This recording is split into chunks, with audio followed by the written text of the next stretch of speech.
මේ මට කියන්න ලැජ්ජයි තාත්තට අම්මා මේ මට කියන්න ලැජ්ජයි තාත්තට තරුණ වයසේ හැන්සම් කොල්ලෙක් නැන්දේ ඔයාලා දෙන්නකෝ ලස්සන පොඩි කෙල්ලෙක් එච්චරයි ඔබට අඩු දැන් සයියෝ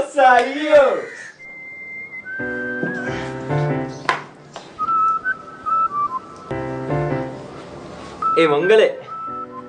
අඩාගේ අම්මට සිරි තමුස මොකද මෙහෙ කරන්නේ මේ අතර තමුසට කියන්නේ නැද්දෝ හැමදාම මේ එන්නේ ඒ මල්ලි නෑ ගයක් නෑ අයි මොකද තමුසේ එහෙනම් මොකටද දැන් මූ මෙහෙන්නේ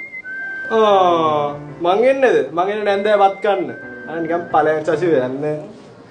අනේ මේ තමුසෙල ඉපදෙන්නත් කලින් මම මෙහෙ ආවේ හරිද කියපන්කෝ මේ තමුස නිකන් මොංගලෙක් වගේ බොරුවට ණයට ගන්න නැතුව ඉන්නවද මම තමයි අපේ අම්මගේ වනන්න ඕන්ලි සන් නැද්දම් මේ තමුසේ එහෙමද හිතාගෙන ඉන්නේ මේ නැන්ද කිව්වේ නැද්ද මුට කිව්වේ නැද්ද මේ තමුසේ වර වීතොට මොලේ කුණු කන්නෙන් ඇහිදගෙන ආවි තරම් හදාගත්තේ දැන් නෑනේ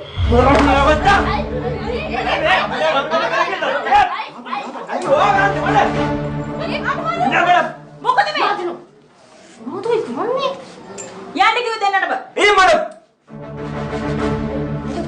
ඉම අරන් අයාගත්තේ යනවා දෙන්නම ගිහින් කනවා අම්මා ඉතින් කොහමද කෑම හදන්න අම්මගේ මහත්තයාටනේ මොකද්ද බොල කොල්ලෝ කිව්වේ මගේ මහත්තයා උඹේ කවුද ඉතින් මේ ශෂි කිව්වේ